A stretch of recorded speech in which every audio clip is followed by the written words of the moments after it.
un vieux master d'une certaine manière qui s'est beaucoup transformé, mais qui date de l'origine de Dauphine, hein, des années 1980.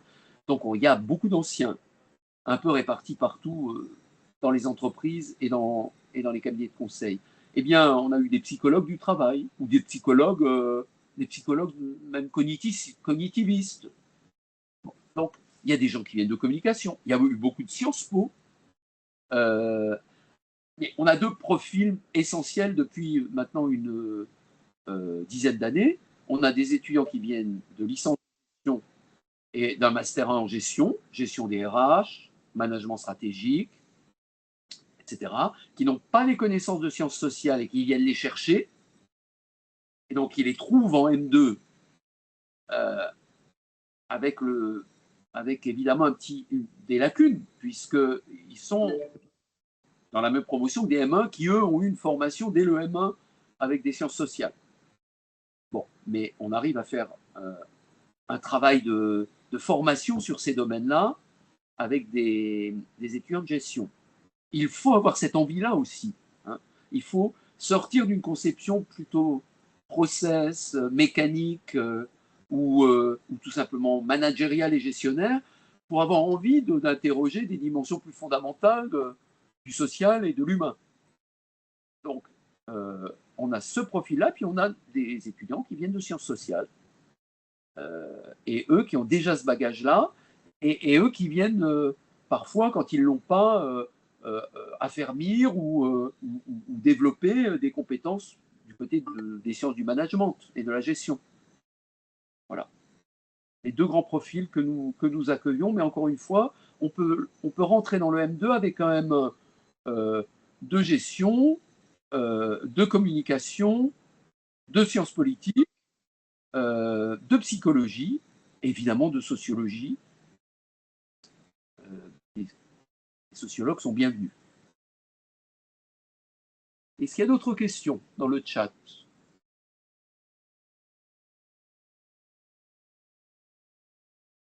Ou des questions? Il y a des questions, mais plus sur la candidature purement candidature administrative.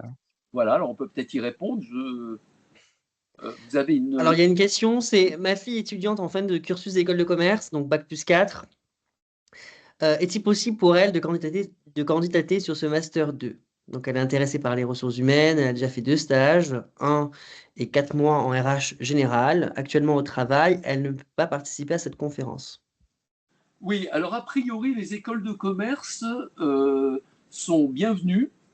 Il faut simplement qu'on garde bien le dossier pour voir s'il y a des équivalents au M1 de management RH, hein, puisqu'on est dans la mention MRH, management des ressources humaines. Il faut regarder s'il y a les contenus de connaissances qui peuvent dispenser du M1.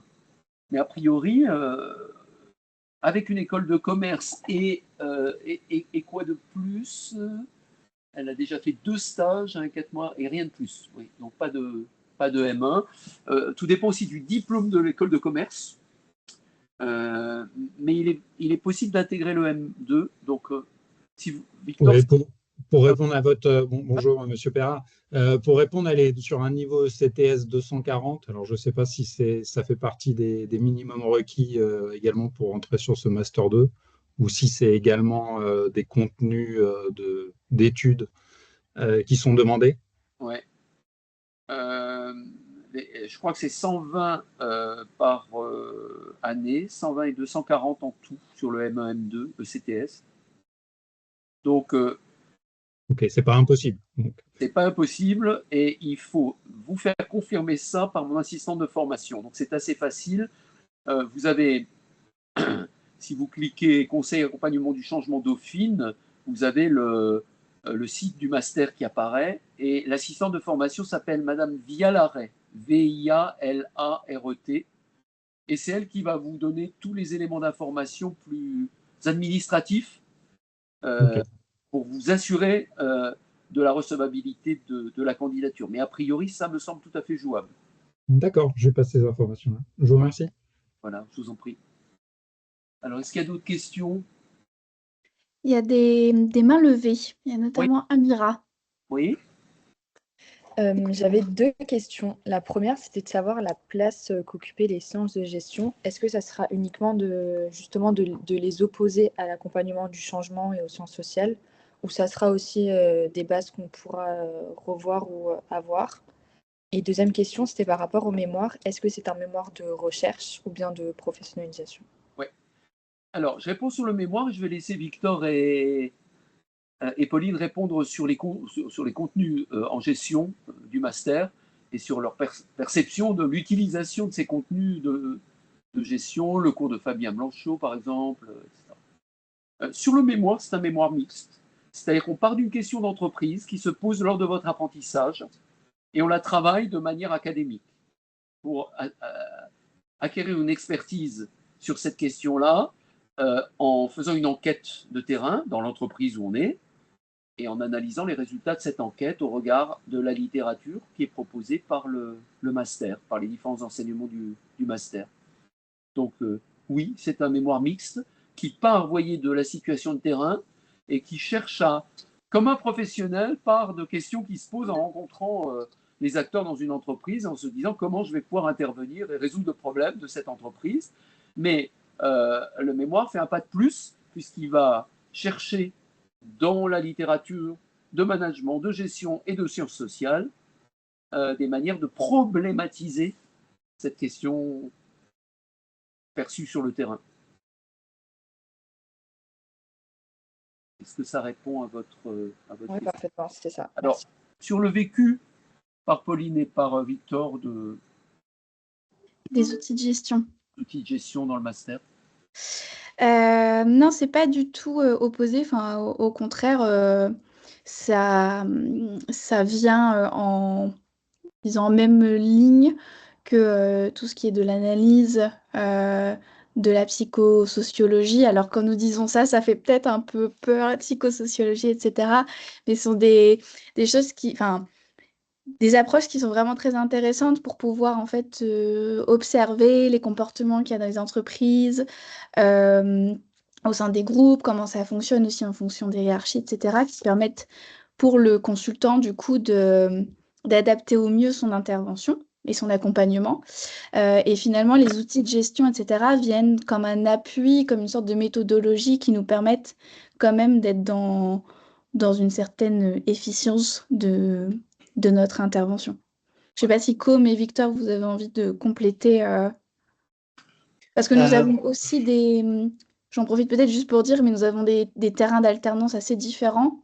Alors là, c'est vrai que nous trois, nous sommes en cabinet de conseil, mais il y a une partie de la promotion qui est aussi dans des alternances plutôt en interne, qui est aussi sur la gestion de projet, sur de l'accompagnement, etc., mais qui peut-être utiliseront ces choses-là enfin voilà, avec leur propre problématique interne, disons. Ouais, je ne sais pas exactement quelle était ta demande, mais effectivement, la richesse de ce M2, c'est qu'il y a quand même il y a beaucoup de cours que tu ne verras pas ailleurs. Et si tu as un profil gestion ou école de commerce, la richesse en fait de ce M2, c'est qu'il y a des universitaires en face de toi qui viennent d'un peu partout. Et il y a une approche vraiment psycho, socio, RH. Et c'est un énorme plus en fait pour le marché du travail parce que tu fais pas uniquement des cours de management. Alors tu en as évidemment, tu as de la gestion de projet, mais tu n'as pas que ça. Tu as aussi des cours de langage, analyser les langages, analyser les gens. Donc c'est hyper intéressant, ça fait aussi grandir et c'est un gros plus sur le CV. Enfin je trouve que en fait finalement déjà il y a la renommée de l'école, mais il y a également aussi cette cette pluridisciplinarité pardon, qui te permet même de te vendre sur le marché du travail et qui fait la différence avec un M2 en conseil ou business consulting tout court. Après, d'un point de vue des profils, je pense qu'il y en a beaucoup qui se posent aussi la question, est-ce que vous avez le niveau, est-ce que vous avez les attendus Nous, on sort tous parcours on est assez tous, différents. ouais, des parcours assez différents. Donc, il y a on est beaucoup universitaires. Après, moi, je sors personnellement de Dauphine, mais effectivement, il y a aussi des gens qui sortent d'école de commerce. Après, voilà, école de commerce, ils sont assez aussi vigilants sur les notes, sur les cours que vous avez eus avant, notamment en M1 ou ou à la fin. Enfin, voilà, voir si le profil correspond aussi aux attendus. Et puis surtout avec le master, ce qui est intéressant aussi, c'est qu'il y a beaucoup de visions et de perspectives différentes des professeurs qui travaillent dans le monde du conseil, ce qui amène aussi une vision assez critique et assez large du métier, ce qui permet vraiment de voir bah, la globalité de ce que propose aussi le monde du conseil et de s'intéresser bah, à des sujets plus ou moins différents. Il y a des manières de travailler et d'interagir avec les personnes différentes. Donc ça, c'est un vrai plus aussi en termes de... Tout à l'heure, vous disiez qu'on n'était pas outillé un peu à être dans le monde du conseil, mais au contraire, je trouve qu'on apprend quand même certaines manières de faire et certaines visions et certaines manières de penser qui nous permettent d'être outillés. Alors oui, c'est pas un outil précis qui nous dit alors faut faire comme ci, comme ci, comme ça, mais c'est plus sur la manière de réfléchir et la manière de percevoir certaines choses qui est très riche aussi dans ce master. Et si je peux rebondir aussi, il y a la richesse de ce master, c'est l'alternance. Évidemment, vous êtes donc 3 semaines en entreprise et puis 1 semaine à Dauphine. C'est un rythme qui est dense, honnêtement. Mais vous êtes aussi, ça vous permet d'être professionnalisé très rapidement. Vous êtes dans des cabinets assez prestigieux. Il y a du EY, enfin, il y a des gros cabinets. Après, tout dépend aussi de votre recherche. Mais vous pouvez également aller dans d'autres entreprises type L'Oréal, SNCF, Engie, enfin bref, il y en a quand même pas mal. Et c'est ça qui est, c'est la chance d'être à Dauphine aussi. Ça vous offre aussi du réseau et il y a le réseau Alumni notamment qui est assez grand. Et donc voilà. Euh, j'ai rebondi sur ce que Corinne disait, mais n'hésitez pas à poser des questions. Amira, tu lèves la main, Un n'hésite petit pas. point intéressant, on fait un voyage d'études. Donc les modalités de formation sont classiques en apprentissage, mais il y a quand même une dizaine de jours où vous êtes libéré de l'entreprise, puisque c'est pris en charge finalement par l'université, et vous partez à l'étranger, voir comment ça se passe ailleurs en termes de conseils et d'accompagnement du changement. Et ça, c'est le moment d'une vie de groupe, de rencontres, puis d'un voyage tout simplement, avec des aspects plus touristiques, qui est intéressant. Nicolas, tu avais levé la main tout à l'heure, mais finalement, nous avons répondu à ta question. Trop bien. Voilà, est-ce qu'il y a d'autres questions?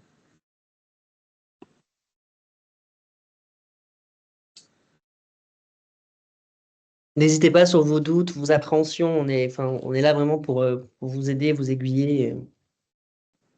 Donc pour la candidature, vous avez vu les dates. Je crois que c'est le 24 ou 25 février pour les M1 et 24 pour les M2 ou l'inverse, je ne sais plus. Enfin, ne téléchargez pas les documents à la dernière minute.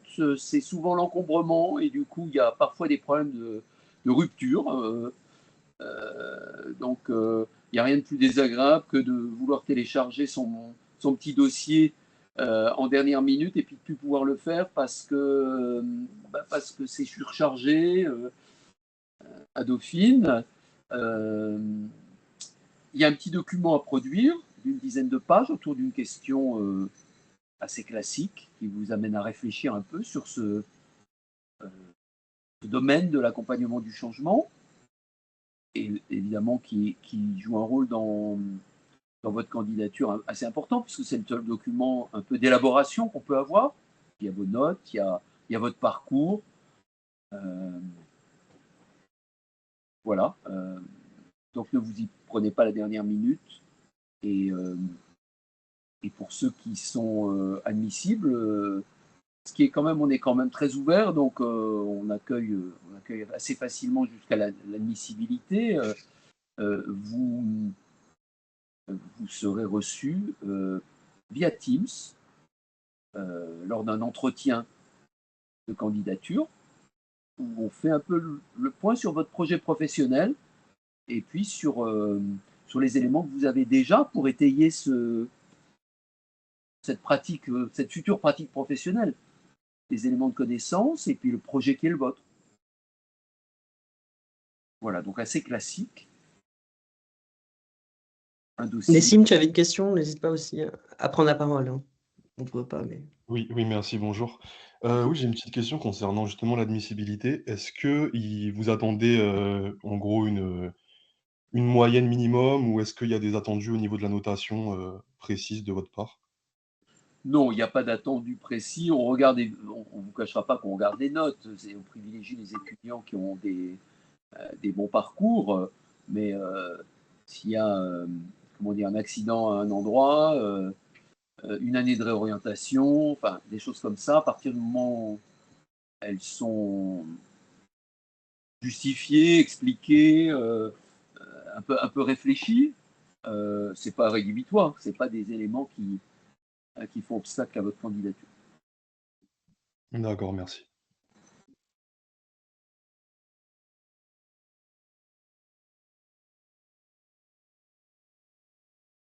Alors voilà, écoutez, on peut peut-être s'arrêter là s'il n'y a plus de questions. Peut-être, monsieur Glédy, il y a une question qui est intéressante, c'est auriez-vous une approximation du nombre de places ouvertes en deuxième année?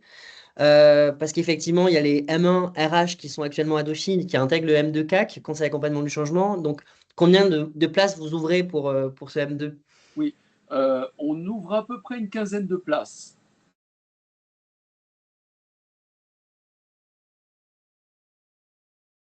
On vous entend plus. Vous m'avez entendu?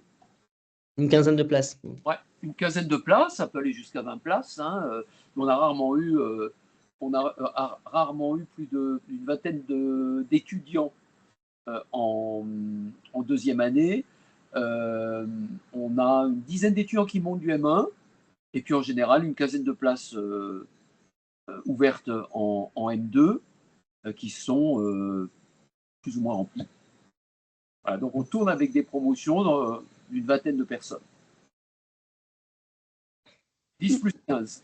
Une dizaine d'étudiants qui montent du M1 et 15 étudiants qui sont recrutés en M2.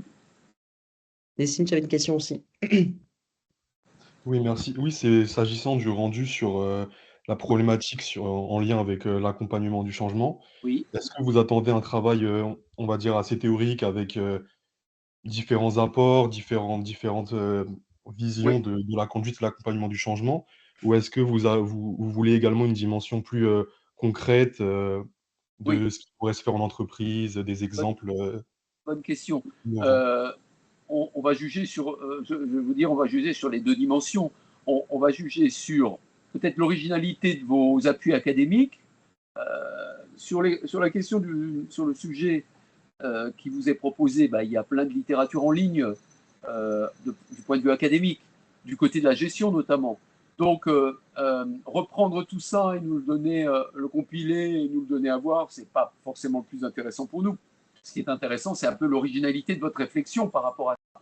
Donc déjà, peut-être un petit travail d'originalité et de dépassement de ce qui est disponible en ligne d'un point de vue académique et l'étayer, si vous le pouvez, par des expériences d'entreprise, que ce soit vous qui les ayez vécues, ce qui n'est pas vraiment le cas en général en formation initiale, mais en apprentissage un peu plus, et des cas que l'on trouve dans la littérature professionnelle.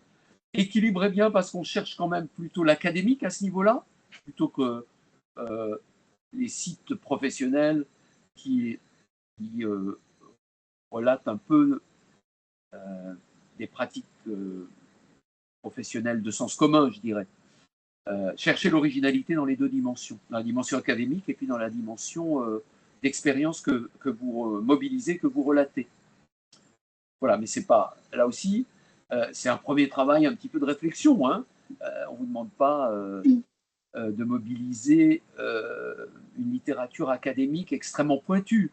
On vous demande un peu de vous positionner habilement sur ce thème-là, compte tenu du projet du master, qui est quand même, le management nous offre des grilles de lecture, mais quand même, c'est les sciences sociales qui sont les plus fines pour dépasser le standard des pratiques professionnelles et pour avoir des choses un petit peu plus originales et un peu plus ajustées. Donc, dans ce document, vous pouvez faire un petit peu montre d'originalité. Et même si vous reprenez la littérature académique classique, bon, bah, on aura l'impression que vous avez lu au moins ce qui est dit sur ce thème. D'accord, merci. Voilà, ça vous aide? Oui, oui, j'y vois un peu plus clair, merci. Ouais. Peut-être aussi du point de vue des débouchés professionnels, vous posez peut-être des questions sur ça. Alors, les débouchés professionnels sont assez variés. Faut savoir que la chance, si je puis dire, de ce master, c'est qu'on a une double casquette, la casquette RH d'un côté et également la casquette aussi conseil. Et à la sortie, alors souvent, certains, même très souvent, sont juniors dans de gros cabinets de conseil, soit en accompagnement du changement, certains sont aussi en stratégie, d'autres sont également RH dans les entreprises, dans des grosses entreprises du CAC 40. Voilà, les débouchés sont assez variés et ça, c'est la richesse aussi de ce M2 parce que d'une part, on fait des sciences sociales, d'autre part, on fait aussi de la gestion et du management. Et également, l'apprentissage nous permet aussi de trouver un CDI très vite, ce qui n'est pas négligeable au vu de la difficulté de trouver un emploi aujourd'hui. Alors, par rapport à ce que dit Victor, je rajouterai deux choses. D'abord, vous pouvez très bien venir avec des projets d'intervention, de conseil, d'accompagnement du changement, plutôt dans d'autres structures, dans le ministère, dans les associations, dans d'autres structures que les entreprises du secteur marchand ou dans les grands groupes du CAC 40. Ça, c'est tout à fait intéressant. On a des étudiants qui ont fait de l'accompagnement du changement chez Emmaüs, au ministère de la Défense. Et c'est toujours très riche parce que les dimensions du travail sont questionnées dans le secteur public, peut-être d'une autre manière que dans le secteur privé. Le sens du travail, bien sûr, la question de la performance est un peu différemment posée dans le secteur public. La réforme, les grandes transformations du secteur public actuel, sous l'effet des grandes réformes de l'État, sont centrales et posent des questions intéressantes. Par exemple, à la ville de Paris, qui est très politique, comment est-ce qu'on peut introduire du management et une logique managériale? Je dis ça parce qu'on a eu 3 années de suite des étudiants à la ville de Paris. Voilà. Donc, il y a d'autres secteurs que le secteur strictement marchand. Et puis, le deuxième point sur lequel je voulais dire quelque chose, mais je viens de l'oublier, et ça va me revenir. Donc, on était sur les secteurs 1, et puis vous aviez terminé. Victor, Sur les débouchés, trouver l'insertion professionnelle notamment. voilà, sur l'insertion professionnelle, intéressant, on a quand même 100% au bout d'un an d'étudiants placés, au bout d'un an, mais bien mieux que ça encore, en sortant du master, c'est-à-dire au mois de décembre, à la remise des diplômes, il y a environ en général la moitié de la promotion qui est déjà en poste, qui est déjà recrutée. Les étudiants, oui, ce qu'il faut savoir aussi. En moins de 3 mois, ils sont dans l'emploi, mais souvent même au moment de la remise des diplômes en décembre de l'année, pour rentrer en 2025, vous sortirez en 2026. En décembre 2026, vous serez dans l'emploi, à plus de 50% de la promotion. Et avec un salaire médian qui est quand même intéressant, qui tourne autour de 40 000 euros d'après les différentes enquêtes qui ont été faites les dernières années. Oui, effectivement, il y en a beaucoup aussi qui choisissent de faire une année de césure, donc ils ne cherchent pas forcément un travail, ils prennent 3 mois après leur alternance, parce que le rythme est assez soutenu, donc Ouais. ils ne cherchent pas en fait de CDI directement après. Et après, voilà, ce qui est très bien aussi dans ce M2, c'est que le fait que vous soyez confronté à la réalité professionnelle, et vous avez également aussi la chance d'être une fois par semaine à Dauphine et de vous pousser, de réfléchir, d'avoir de la réflexivité, de vous poser des questions sur votre entreprise, sur le quotidien du travail. Et ça, c'est vraiment super en fait, et c'est super riche parce que ça vous permet de trouver du sens et de savoir si finalement ça vous plaît et de peaufiner aussi votre projet en même temps. Et ça, c'est vraiment idéal. L'alternance est idéale pour ça. Et ça paie Est-ce que également aussi vos frais de master. c'est vrai, c'est pas négligeable. Est-ce que vous avez des questions peut-être sur le contenu un peu plus pédagogique de, je sais pas, ce que nous pouvons voir en cours ou ce genre de choses? Même si je sais qu'il y a il y a la plaquette et la page du master est plutôt bien détaillée.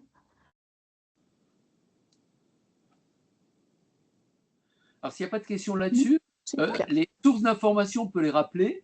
Donc, c'est assez facile. Dauphine, vous trouvez Master CAC, faites Master Conseil Accompagnement du Changement, CAC, donc CAC 228. C'est l'ancien numéro de ce master depuis les années 80. Et vous tombez sur les 2 années de formation, le M1 et le M2. Maintenant, il y a un site LinkedIn qui permet aussi, là, avec Master, je ne sais plus en tête, est-ce que l'un d'entre vous a en tête les modes d'accès sur LinkedIn Oui, oui. pour qu'on. Il s'appelle Master 228, Conseil et accompagnement du changement. LinkedIn, d'accord. Voilà, Master, sur LinkedIn. c'est avec Master 228 que vous tombez dessus. Master 228, Conseil et accompagnement du changement. Ouais. Et là, peut-être que Victor ou Pauline, vous pouvez partager l'écran, qu'on voit le. Parce que moi, avec mon vieux matériel là, j'ai un peu du mal à Vous partager. voulez que nous partagions quoi? Bah, peut-être l'écran de. Le lien LinkedIn a été envoyé dans la conversation. Ouais. Par Nicolas. Parfait. En attendant, Louis, tu as une question? Oui, bonsoir. Bonsoir. J'avais juste une question. Normalement, donc un master, c'est en 2 ans. Donc là, est-ce que ça pose pas problème le fait d'arriver tout de suite en deuxième année sans avoir au préalable fait une première année? Enfin, vous voyez ce que je veux dire, mais Là, est-ce que vous m'entendez? oui, je vous entends. Oui.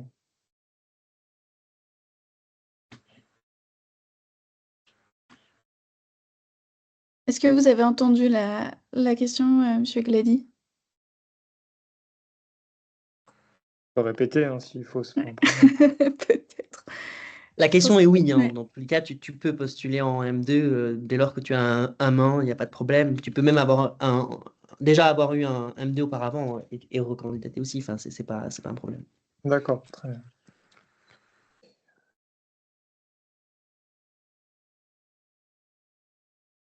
Merci. Avec plaisir.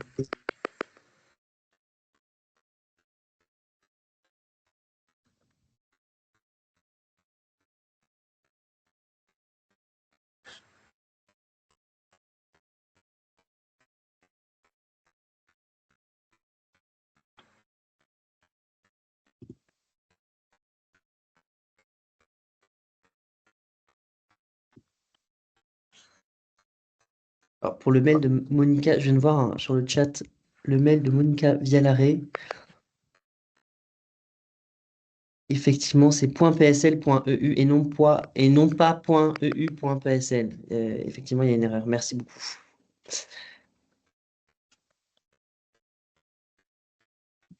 J'ai une petite question pratique concernant la recherche d'alternance. Yes.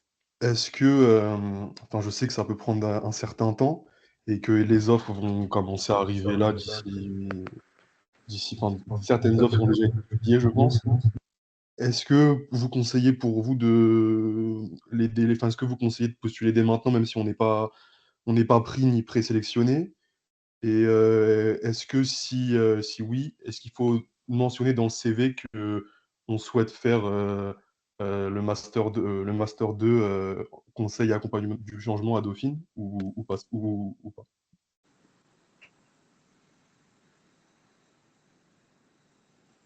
Alors, Monsieur Glazier, est-ce qu'on vous entend? Est-ce que vous nous entendez?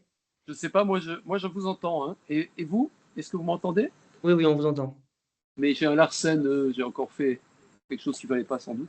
Bon, euh, La question, c'était sur... Vous pouvez la répéter parce que j'ai eu du mal à la comprendre. Oui, il n'y a pas de souci. Oui, ma première question, c'était en termes de délai pour trouver une alternance, est-ce que vous conseillez de postuler dès maintenant? Ouais. Et si oui, est-ce que dans le CV, on indique comment formuler en fait le fait qu'on souhaiterait être à Dauphine, Ouais, enfin, voilà quoi. c'est une très bonne question. Écoutez, vous mettez que vous êtes en candidature sur le Master 2 Conseil et accompagnement du changement et vous cherchez dès maintenant.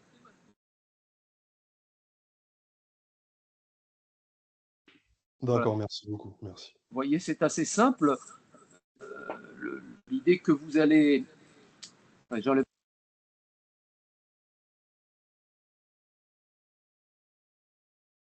Bon, là, on vous entend plus. Donc, Vous candidatez, c'est tout à fait normal, donc vous êtes encore candidat. Vous faites un CV en mettant en candidature sur le master. Vous indiquez d'ailleurs dans votre CV que le master se réalise en apprentissage, ce qui justifie que vous candidatiez. Et puis, évidemment, vous cherchez assez rapidement parce que je dirais que vous allez avoir la réponse au mois d'avril. Et là, si vous êtes déjà positionné, c'est les moments où les offres arrivent, où émanent des entreprises. Donc, c'est le bon moment pour candidater. Dans les entreprises, j'entends.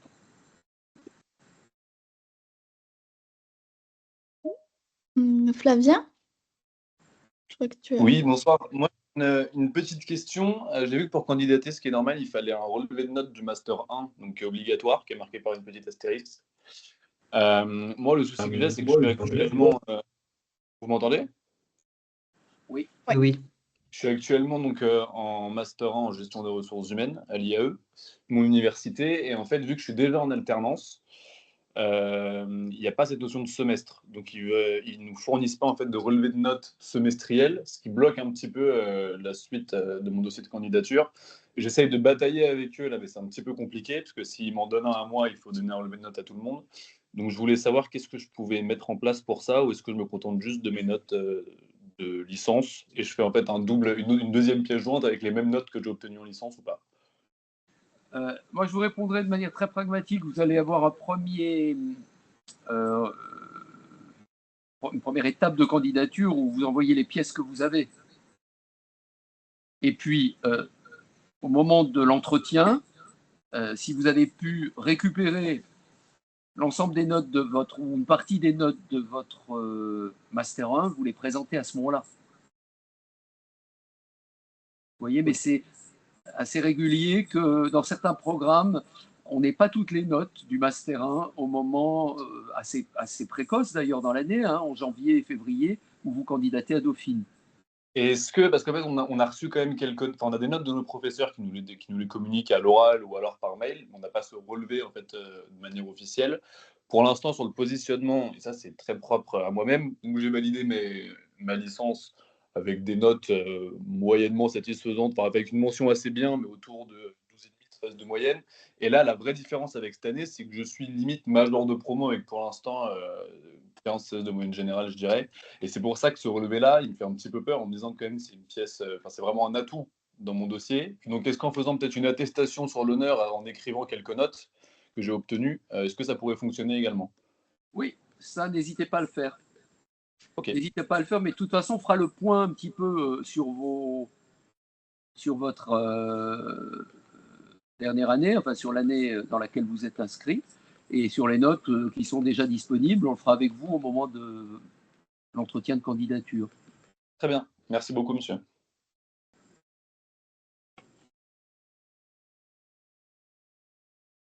Eva pose une question. Il y avait Louis Oui, aussi. bonjour.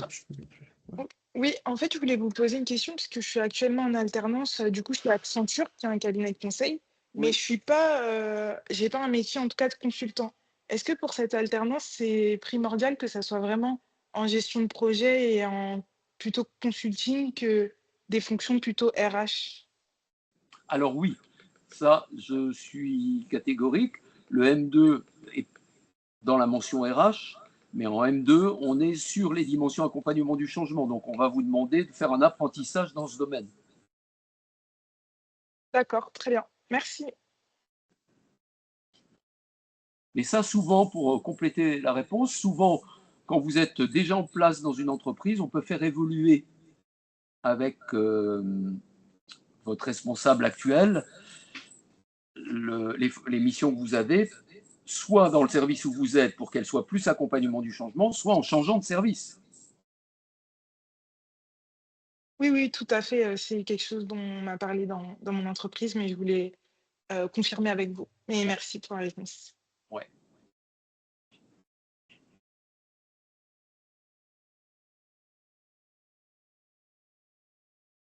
Il y avait une question de Nicolas. Quelle vérification faites-vous par la suite pour vous assurer de la concordance de contrat d'alternance avec la formation? Ah ben ça, de toute façon, c'est vérifié et géré d'ailleurs par Formalink, qui est l'organisme d'apprentissage, qui a le rôle administratif de gérer le contrat entre Dauphine et l'entreprise et cette organisation qui s'appelle Formalink et qui fait le lien entre les deux. Donc tout ça est tout à fait balisé sur le plan administratif. Je ne sais pas si c'est votre question, si je réponds bien. Pardon. Oui, c'était plus en lien en fait avec, ce que demandait la personne précédente, c'est-à-dire, le contrat que l'on va trouver, l'intitulé du contrat parfois n'est pas très, détaillé et comment est-ce que l'on peut être sûr que ce contrat-ci, en fait, va être bien en adéquation avec la formation que l'on va suivre après, en fait, à Dauphine? Est-ce que il va pas y avoir un décalage, en fait, entre, ce que l'entreprise attend de nous, on va dire, et le type de contrat que vous attendez de l'entreprise Oui. et que nous allons devoir effectuer, enfin le Ouais. travail que nous allons devoir effectuer en entreprise? Ouais. C'est pour ça que souvent, l'étudiant qui est reçu et admis au mois d'avril revient vers nous dès qu'il a les premiers contacts avec l'entreprise et que je fais par ailleurs une petite réunion pour rappeler ce qu'il faut dire aux entreprises, comment se positionner, comment afficher l'orientation, accompagnement du changement. Et vous êtes pas tout seul à ce moment-là. Alors, on vous aide à bien positionner votre apprentissage pour ne pas être. Et ça peut se faire aussi au mois de juin, au mois de juillet. Souvent, c'est à ce moment-là que les boîtes font des propositions plus concrètes et que les étudiants viennent vers nous en disant je trouve que est-ce que je m'engage, j'ai le choix entre deux apprentissages lequel je choisis, etc. Et en fonction de ce qu'on sait de l'entreprise et puis de la manière dont est présenté l'émission, on voit bien de quoi ça retourne et là on vous accompagne. Et c'est vrai que c'est important ça pour ne pas être, disons, engagé et mal engagé dans un projet d'apprentissage qui n'est pas en convergence avec le programme de formation. Et ça, on vous aide. Voilà, alors il est D'accord, merci. 18h28 et je vais devoir poursuivre avec les M1. Voilà, d'ailleurs, mes collègues qui m'appellent. Donc je vais devoir vous quitter, mais ça n'interdit pas que vous restiez encore un petit peu avec Victor et Pauline et Com, si vous souhaitez encore leur poser quelques questions. Donc moi, Oui, tout à fait, oui. Et puis je vous laisse gérer la fin de la réunion. D'accord, très bien. On est là autour d'une heure déjà, donc c'est les temps qui sont donnés là par le site de Dauphine pour cette information. Mais vous pouvez continuer un tout petit peu pour répondre à d'autres questions s'il y en a. Ça marche? Oui. Très bien. Bonne soirée. À bientôt. Merci beaucoup. Au À revoir. bientôt. Merci. Si. Merci à vous, au revoir. Bonne Bon, voilà. soirée. Ouais, c'est Si vous clair. avez des questions, n'hésitez pas. Voilà, soit vous échangez ici directement, soit vous pouvez aussi nous envoyer un message sur LinkedIn, on est joignable, il n'y a pas de problème. Et voilà. Écoutez, moi j'ai une question, j'aimerais savoir, comment s'est passé les premiers temps en fait en entreprise et est-ce que vous en avez discuté avec vous en classe? Et aussi, quel est le rapport en fait que vous avez entre vous étant donné que vous voyez que de façon assez, épisodique? Et aussi, quelle est comment dire, la place que vous occupez en fait en entreprise chacun? Est-ce que vous vous sentez comme de vrais salariés ou comme des gens qui viennent un peu comme ça papillonner autour de certains projets? Voilà. Vas-y, Pauline. Bon, allez, ouais, je sens que c'était sur moi. Et ben en fait, ça, j'ai envie de dire, ça va être une réponse de consultant, mais ça dépend. Parce qu'en fait, non, mais ça dépend du type d'alternance que nous allons trouver. Là, je te réponds plus sur la partie, du coup, comment se sentir impliqué dans nos entreprises ou quelle place nous avons. Moi, tu vois, je suis dans un cabinet de conseil où il y a 20 consultants. Ça s'appelle Team, Thime. Et donc, eux, ils ont enfin, déjà, c'est taille humaine et ils ont une culture qui est vraiment tournée autour du collectif, etc. Et donc, très vite, j'ai senti que j'étais autant à la même place qu'un consultant junior ou quoi que ce soit. Et ils attendent au contraire de moi d'être force de proposition et tout.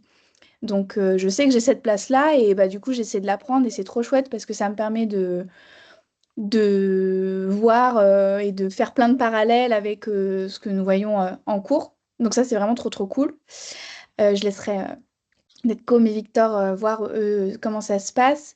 Et après, écoute, du point de vue ressenti de promotion, etc., bah, enfin, je vais te dire quelque chose d'assez personnel parce que voilà. Mais en fait, au début, nous avons 2 mois à peu près, non, 1 mois et demi. En fait, nous sommes 4 dauphines, donc de septembre à mi-octobre à peu près. Ce qui fait que ça nous permet quand même de tisser des liens entre nous et d'apprendre à se connaître et finalement de, d'avoir au moment de l'alternance, quand vraiment elle se met en place, enfin, voilà, de se retrouver et d'apprécier ces moments de réunion. Nous pouvons un peu aussi débriefer, enfin, c'est aussi des moments où nous pouvons débriefer de nos 3 semaines. Voilà, il s'est passé ça, toi, qu'est-ce que tu fais, etc. Et du coup, de ça, c'est très, très riche. Et je crois que tu avais posé une autre question, mais j'ai oublié. Je sais plus laquelle c'était. Non, mais c'est déjà très intéressant C'était comme ça? ça. Ouais, Oui. voilà. Et c'est toi qui posais la question sur l'âge Oui, ou parce pas? que moi j'ai Ouais. 36 ans et du coup, je sais que certaines formations sont ouvertes donc en contrat de professionnalisation, mais certaines ne le sont pas après 30 ans, donc avec un contrat d'apprentissage. Et comme j'ai pas pu donc envoyer de mail à Monica Vialari parce que le mail ne fonctionnait pas, j'avais pas eu la réponse comme quoi on pouvait en effet rejoindre le master après 30 ans. Ouais, effectivement. Ouais, bah, c'est une bonne question à lui poser de ce point de vue administratif. Après, pour te donner un exemple très... c'est que moi, je suis en reconversion, en fait, à travers ce master. Alors, j'ai un contrat d'alternance, mais bon, en tout cas, j'ai quand même des années d'expérience. Donc, c'était aussi une réinsertion dans un milieu académique, retrouver ce truc d'alternance. Voilà, ça se passe quand même super bien. Et je trouve que au niveau du corps professoral, etc., ils accompagnent très bien les choses. Et puis, même la promotion, enfin, voilà, de ma part, c'est très bien. Voilà, c'était une belle surprise et c'est trop chouette. Mais effectivement, le fait que tu aies 35, c'est ça? Moi j'ai 36 ans, oui. Ok, demande, envoie un mail à Monica Vianare. Normalement, on a rectifié, enfin, j'ai rectifié le mail, effectivement, j'avais confondu PSL et EU, j'ai confondu. Dans le chat, c'est le bon mail. Là, j'ai vraiment fait un copier-coller, donc normalement, c'est bon. Et effectivement, d'un point de vue, il faut voir. Je sais pas. Mais je crois Mais que ça oui, s'est déjà vu, non? Il me semble que dans les promotions précédentes, il y avait des étudiants qui avaient 35, 36, etc. je Si sais je dis pas. pas de bêtises, c'est un autre type de contrat, c'est pas un contrat d'alternance, c'est un autre type de contrat qu'ils mettent en place, parce que les contrats d'alternance, je crois que ça va jusqu'à 28 ans, un truc comme ça. Donc c'est à voir. Mais dans tous les cas, ça doit quand même être possible. À mon avis, c'est un contrat professionnalisant qui est la différence d'alternant, je crois, hein. Mais je veux pas de. Oui, c'est Je sais exactement que par ça. exemple, Il y en a qui font des masters alors qu'ils sont déjà en entreprise. Enfin, moi, je sais que ma mère, elle a fait ça à 45 ans, donc ça doit être, si je dis pas de bêtises, c'est un contrat professionnalisant. C'est la même chose, mais c'est juste pas alternant, le statut d'alternant, quoi. Ce que je te conseille aussi, Nicolas, c'est d'aller sur Formasup Paris. Donc, je t'ai écrit Formasup Paris. Et donc, tu marques sur la barre Google et tu vas trouver un numéro de téléphone ou un mail aussi. Et tu leur envoies directement un mail. Ils vont te répondre si et eux, ils vont savoir, ils vont t'aiguiller si effectivement tu passes par eux ou pas. Et ils te diront où aller Ouais, également. je les ai appelés. Ah, ok. Voilà, ils sont pas très.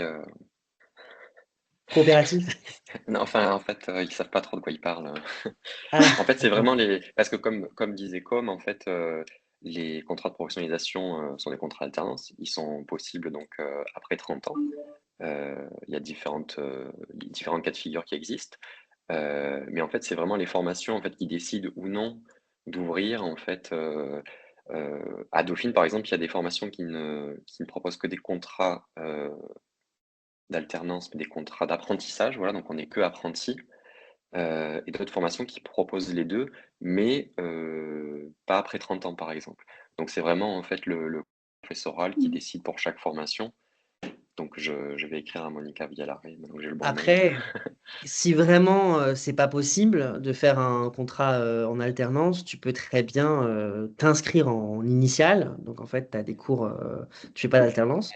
Dans ce cas, effectivement, tu paies tes frais de scolarité. Mais en revanche, nous, au lieu de faire 3 semaines, enfin, tu fais 3 semaines en entreprise, mais toi, tu le fais sous forme de stage. Mhm. Donc, et même d'un point de vue économique, enfin, tu es mieux payé en stage qu'en alternance. Enfin, tu peux être mieux payé en stage, surtout à l'âge que tu as. Donc, je pense que tu pourras aussi enfin, trouver un compromis comme ça. À voir, ouais. Voilà. Après, si personne d'autre n'a d'autres questions, moi j'ai peut-être une autre question encore. Est-ce que le travail que vous devez effectuer pour la fac, c'est toujours du travail personnel puisque vous êtes souvent en entreprise ou est-ce que vous êtes amené à faire également du travail de groupe? Comment ça se passe? Les On a deux. quasiment que du travail de groupe en vrai cette année. Il y a les deux quand même. En fait, le travail personnel majeur qu'on a, c'est le mémoire. Enfin, le M2, il est vraiment axé sur le mémoire. Donc, en fait, tout ce qu'on fait de personnel rentre dans le mémoire. En fait, Ok. c'est un peu comme si un prof il nous demandait de rendre un rendu perso. Et en fait, ce rendu perso, tu peux le réutiliser dans ton mémoire. Donc, en fait, tout se structure un peu autour du mémoire. Et tout ce que tu apprends et tous les rendus qu'on a vraiment tournent autour du mémoire et du contenu qu'on a dans le mémoire. Bon, Ok. après, nous, à titre, parce qu'avec Pauline, effectivement, on a eu une réunion aujourd'hui avec les directeurs enfin, avec Monsieur Glady. Et sur ce genre de sujet, justement, l'année prochaine, ils aimeraient changer, modifier un peu les modalités, parce qu'effectivement, trop de travaux de groupe, certains sont un peu le passager clandestin et se cachent derrière. Donc là, ils aimeraient parfois mettre des évaluations sur table. Bon, voilà, ça, c'est en cours, mais il y a eu vraiment un sujet aujourd'hui lors de la réunion sur ça. Et effectivement, comme l'a très bien dit Com, il y a le mémoire à la fin en fait qui prime. Il y a vraiment un gros coef sur C'est ça ça, ouais. et le mémoire est sur enfin, sur l'alternance en fait. Donc, et tu te poserais des questions sur la manière dont ta posture en tant qu'aussi étudiant et comment tu vas creuser en fait des outils et des sujets hyper intéressants en psychosociologie sur des choses hyper concrètes ou des choses qui te tiennent à cœur aussi. Et t'es challengé parce que d'un côté, t'as une double casquette. D'un côté, tu as ta posture sur le marché du travail, et de l'autre aussi, bah, tu dois rédiger, tu dois faire un peu l'enquêter dans ton organisation, quoi. Tu dois faire un peu l'enquêteur dans ton organisation, et ça, c'est hyper intéressant. Une fois que tu t'y prêtes au jeu, c'est super bien, en fait. Voilà. Et les profs t'accompagnent dessus. Il y a un suivi derrière, et ça te permet aussi d'avoir un esprit critique sur les organisations, sur le système en lui-même. Et les profs sont assez engagés aussi sur ces questions-là. Donc ça, c'est cool. D'accord. Ouais. Il y avait aussi Ben, notre... merci beaucoup. Avec plaisir. Et autre Euh, question. Moi, j'ai une question, je me permets d'intervenir concernant justement l'alternance, la recherche des entreprises. Et j'aurais aimé savoir comment vous avez réussi à trouver l'entreprise dans laquelle vous êtes. Est-ce que du coup Dauphine aide activement les élèves pour trouver son alternance ou est-ce que on va dire on doit se débrouiller de notre côté avec les contacts qu'on a, avec le réseau qu'on possède? Voilà, j'aurais aimé savoir un petit peu ça, si voilà, si vous savez. Je dirais que tout Il y a un dépend. peu des deux, hein. C'est les deux, mais tout dépend du timing en fait. Si effectivement tu souhaites trouver maintenant et chercher maintenant ou en mars, avril, d'ailleurs, moi je vous conseille vraiment de commencer à chercher vers mars, avril, dès lors que vous êtes admissible, comme ça, quand vous allez passer les oraux, ça vous permet aussi de dire, ben voilà, j'ai déjà cherché, j'ai déjà eu des Mm. propositions, etc. Effectivement, Monica Dallari, donc qui est la responsable pédagogique, elle peut envoyer des offres parce que nous, en tant que M2, en fait, on est sortant, donc parfois les entreprises cherchent en fait des nouveaux arrivants, enfin des nouveaux alternants. Donc elle peut, mais c'est pas honnêtement, ils nous aident pas énormément. C'est plus à nous de chercher. Il y a des salons, hein. Il y a des salons une fois Oui. que tu es Oui, admis. des Une fois salons, que des tu job admis, dating. donc c'est ça. Il y en a, mais ça, c'est une fois que tu es admis. Moi, j'ai eu mon alternance donc en M1 un peu tardivement. Et je sais que j'avais participé à beaucoup de salons directement avec Dauphine une fois que j'étais admis, en fait. Mais ça, c'était après les entretiens. C'était en septembre, Et non? ouais, il y en a eu en septembre, mais il y en avait eu aussi, si je dis pas de bêtises, au mois de juin, juillet, je crois. Il y avait aussi eu un salon, justement pour les gens qui arrivaient en M1. Moi, j'avais pas trouvé beaucoup de choses en lien avec le conseil, donc c'était compliqué. Mais Monica, elle accompagne et en fait, elle a un réseau énorme. Et moi, j'avais beaucoup demandé à Monica et elle m'envoyait des offres régulièrement aussi pour des cabinets de conseil pour le coup, auxquels j'avais postulé, j'avais réussi. Après, ce qui marche très bien, bah, du coup, c'est de contacter des M2 qui laissent leur place aussi les années qui arrivent. Ça, n'hésitez pas à chercher sur LinkedIn ceux qui laissent leur place. LinkedIn, ça marche très bien. Il C'est faut vraiment réseauter en termes de ouais, LinkedIn Ouais, pour trouver des relations et même au niveau des postes c'est aussi. ça. Sur les c'est ça, ouais. alternances, Aller ils voir les proposent aussi sur alumni, LinkedIn. les, Et des Mm. candidatures les spontanées parrains, aussi. entre guillemets. Candidature Ah oui, spontanée, ça s'il y a marche vraiment un aussi. cabinet qui te Ok. plaît et tu veux pas forcément Mhm. rejoindre EY, KPMG, Accenture ou quoi, tu peux très bien, voilà, tu as un cabinet qui te plaît, qui a Ok. accès RH ou un cabinet niche, tu les contactes directement par mail ou sur LinkedIn, tu trouves un nom sur Internet, et après tu vas sur LinkedIn et Ouais. tu les contactes directement. Ouais, Moi j'ai Et, fait ça à titre et perso. sinon, le classique, quoi. Le classique avec Indeed, Welcome to the Welcome to the Jungle. jungle. Voilà. Il y en a plein, hein. Il y a plein de ouais, sites surtout que, qui marchent bon, on bien. va dire Dauphiné sur le bassin parisien, donc j'imagine que Mm. ça, il y a de la recherche, mais c'est plus facile, sachant qu'on est sur la capitale. euh, il y a du choix. Oui, il Ouais, y a ouais, beaucoup, beaucoup d'offres variées. Et puis, je sais que moi, j'étais en M1 quand je postulais, donc c'était plus compliqué. Mais quand tu es en M2, Mm. c'est vachement plus simple quand même de Mm. trouver, notamment sur des postes C'est vrai. à bon niveau, quoi. Parce que les entreprises cherchent des personnes plus qualifiées, c'est ça, ils accordent plus d'importance pour les M2. C'est dans ce En sens-là. général, les M2 sont prioritaires, on va dire, car Mm. ils ont plus d'expérience. Après, C'est ça ça. dépend vraiment de ton parcours et tes antécédents aussi, tes expériences de stage. Est-ce que tu as déjà fait de l'alternance avant? Si tu as déjà fait un master? Ça varie énormément. Il faut juste bien savoir se vendre, en fait, par rapport à d'autres personnes. Mm. Ouais, je vois. Nessim, tu as une question? Oui, j'ai une petite question concernant, enfin ça a été déjà en partie, je pense, un petit peu explicité, mais au-delà du poste de consultant même, est-ce que des missions en tant que, par exemple, chargé de QVCT ou etc., ça existe et il y en a parmi vous, ou est-ce que c'est vraiment cabinet de conseil uniquement, ou sinon conseil en interne dans les grosses entreprises? Bah, Pauline et moi, nous sommes consultants dans des entreprises, enfin dans une petit cabinet de conseil, notamment orienté psychologie, qualité de vie et travail, etc. Donc oui, tu peux.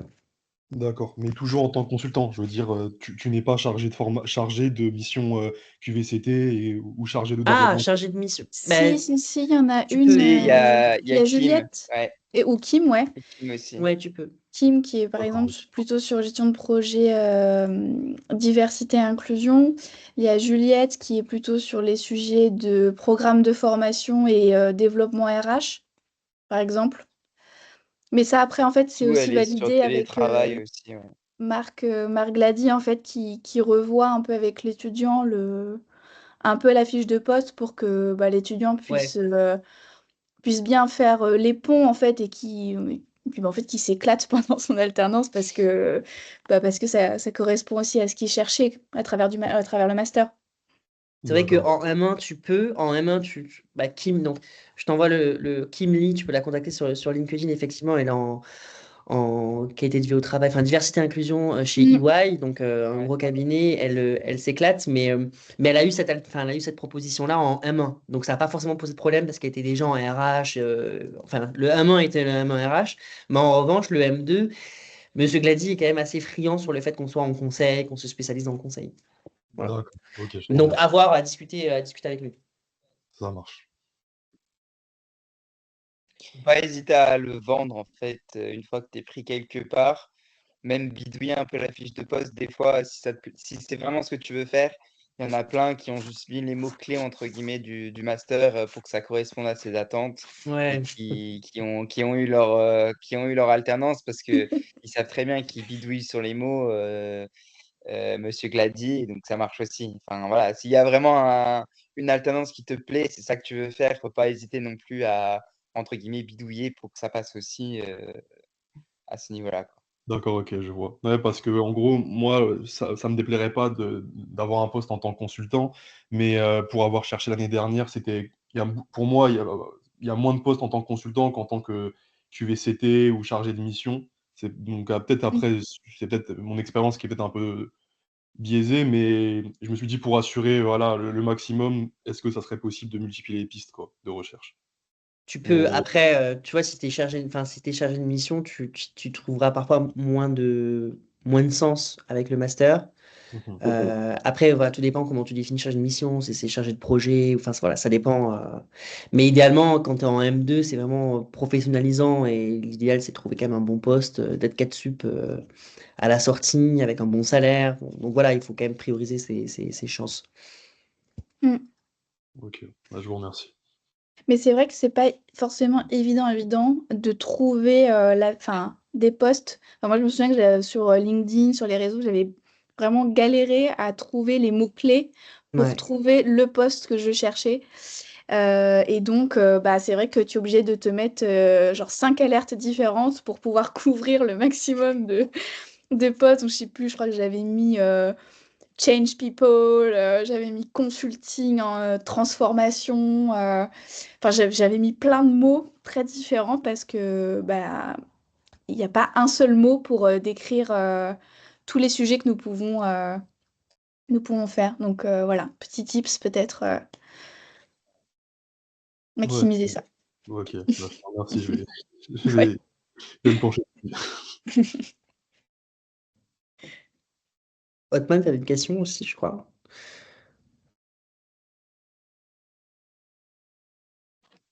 C'est peut-être la main qui est restée de tout à l'heure. Il est en attente, je sais pas. Bon, en tout cas, merci d'être resté. Ça prouve que vous êtes motivé. C'est cool. Ouais, c'est chouette. Et nous, on n'est pas beaucoup. On est 19 cette année. Donc, il y a eu 9 nouveaux arrivants. Et puis, on était 10, 9, ouais, 10 déjà en M1. Mais en fait, il y a pas eu beaucoup de demandes non plus. Donc, J'ai une question par rapport à ça. ouais. Est-ce qu'il y a une réelle différence en fait entre ce que vous avez fait en M1 et là ce que vous faites en M2? Ouais. Ou... Oui, d'accord.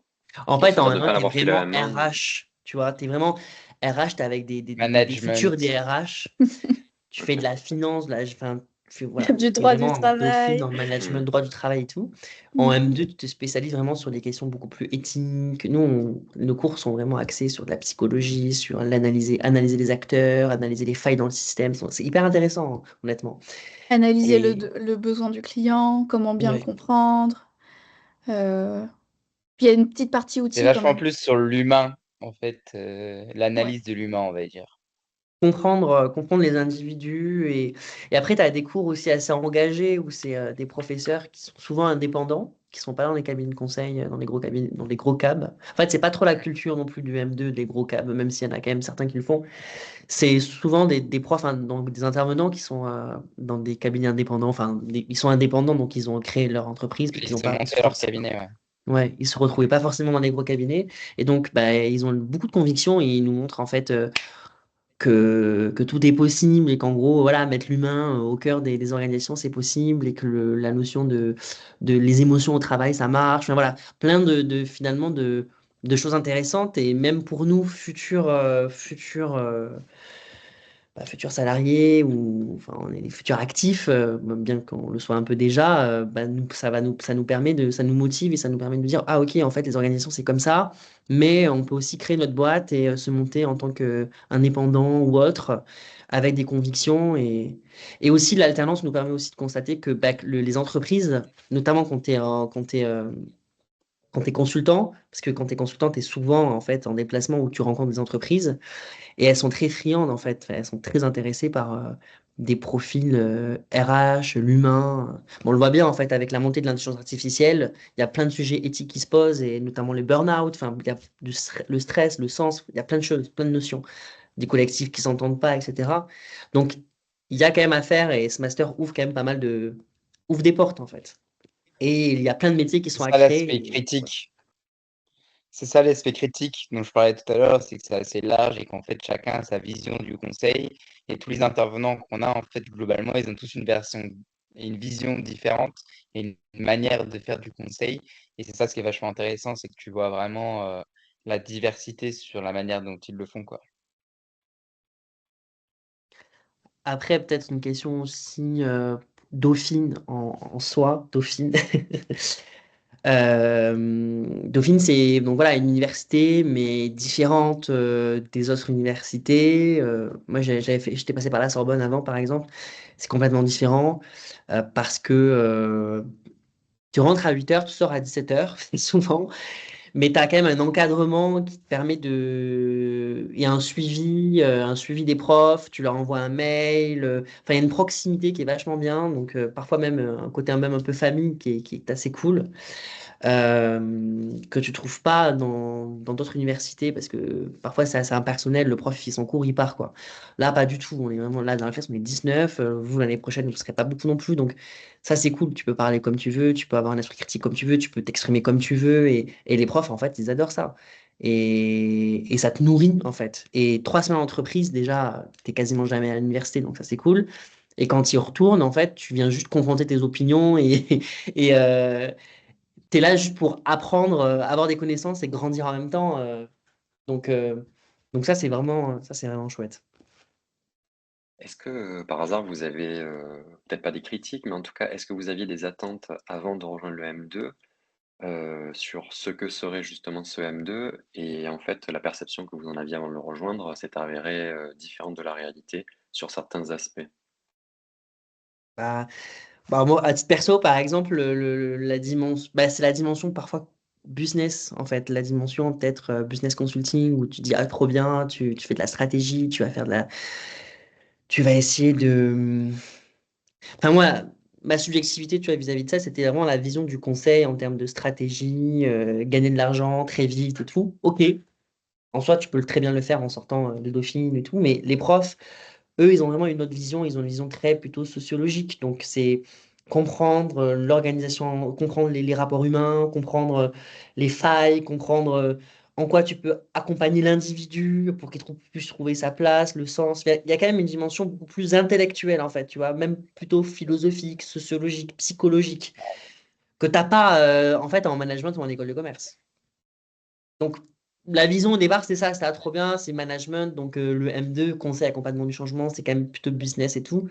Pas forcément. Il y a quelques profs, mais deux, trois, mais c'est pas une majorité. Ok.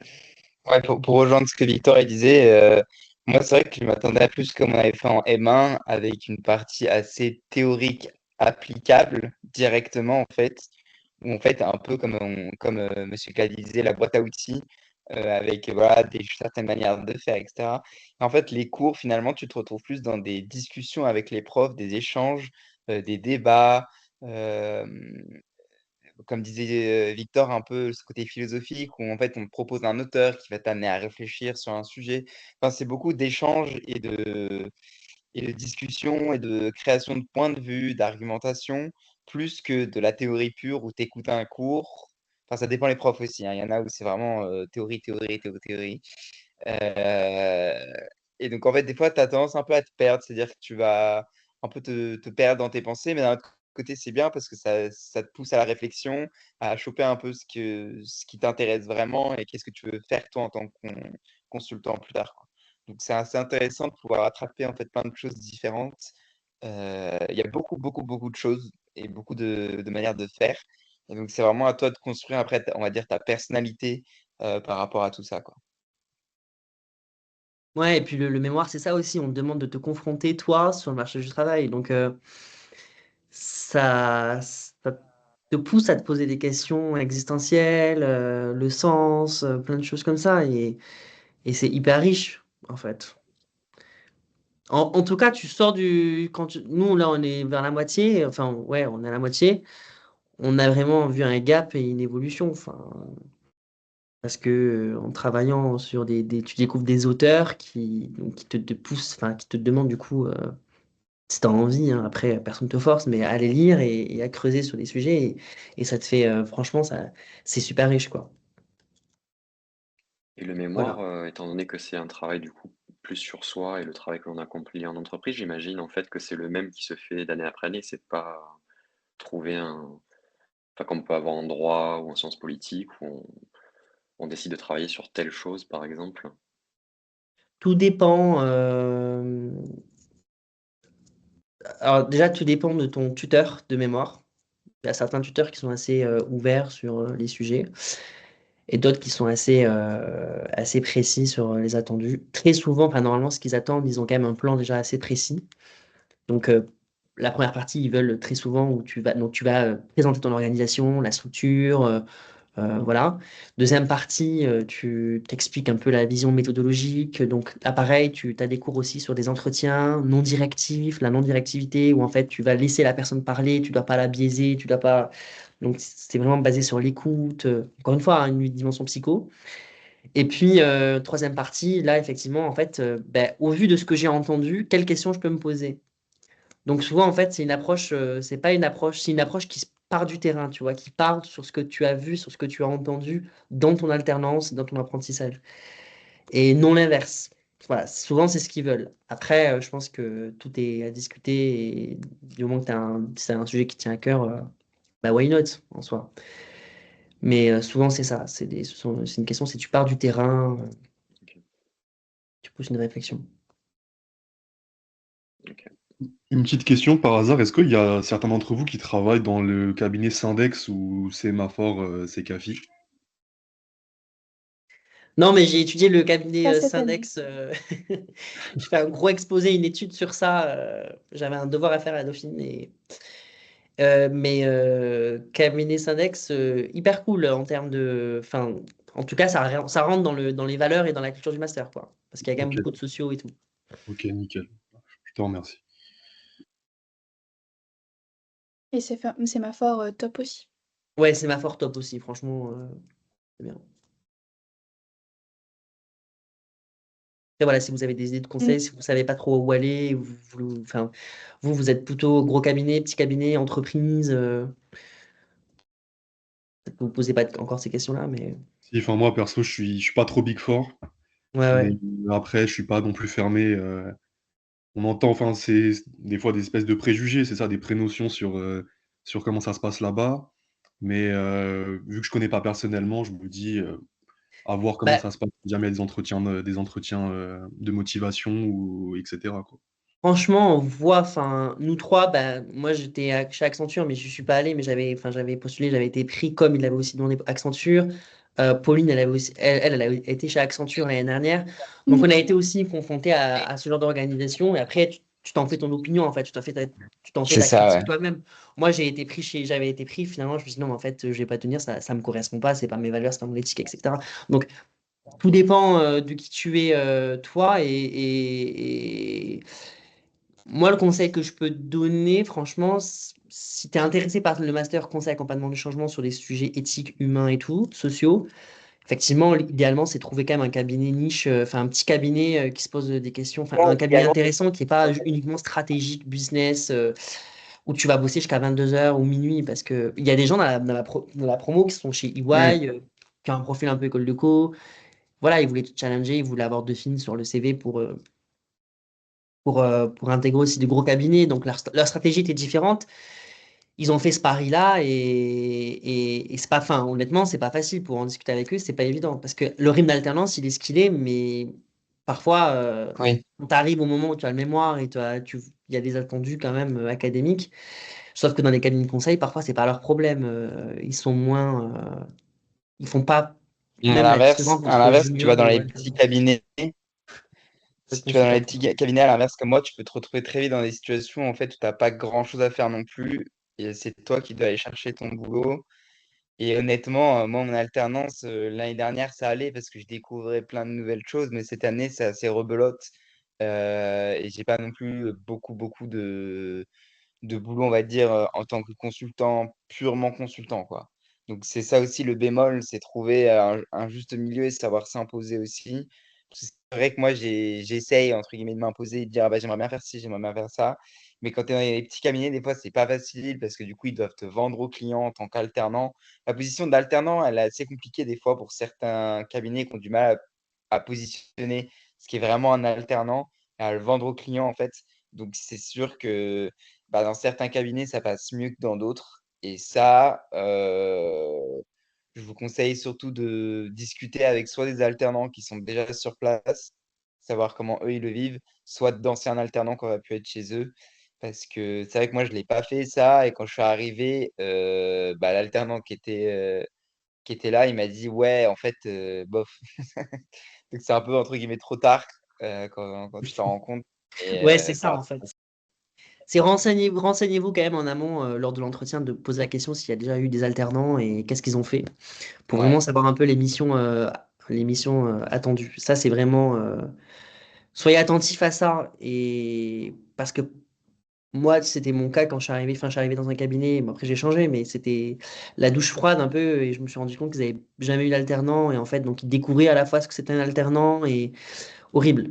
Horrible parce que souvent, bah, on n'a pas suffisamment d'expérience professionnelle avant et s'il y a une énorme violence quand tu arrives sur le marché du travail, notamment quand tu es en conseil, où ils n'ont pas le temps de te former, de t'accompagner. Et, enfin, ça dépend desquels, ça dépend des gens, ça dépend aussi de la philosophie de chacun. Mais souvent, en fait, pour eux, il y a plein de choses qui leur paraissent logiques. Même, il y a, enfin, tout, il y a tout un langage, des codes de langage, de beaucoup de. On appelle ça la novlangue. Enfin, voilà. Il y a plein de choses. Donc, c'est quand même une grosse violence et savoir si les personnes sont aussi intéressées. Si elles veulent un alternant juste pour faire le taf enfin, le même taf qu'eux, ou vraiment il y a un accompagnement, un suivi régulier derrière. Ça, c'est vraiment une question que vous devez avoir. Parce que parfois, en fait, ils prennent juste un alternant parce qu'économiquement parlant, ça coûte moins cher. C'est ça. Voilà. Voilà. Soyez attentifs à ça. Ciao, ciao. Bah, Ok. peut-être qu'on va arrêter là si vous avez plus de Ouais, questions. Ouais, je vais je laisser pense moi que aussi. ouais. Merci beaucoup en tout cas pour votre disponibilité et vos Avec réponses. plaisir, n'hésitez pas à nous C'était envoyer des intéressant. messages sur LinkedIn ou quoi, hein, si vous nous Ouais, contactez. Il n'y a pas de Ça problème. marche. merci. En D'accord, tout ok. cas, bon courage. Ouais. Merci. Bon courage à vous. Au Bon revoir. courage, Merci. bonne Au revoir. soirée. Bonne soirée.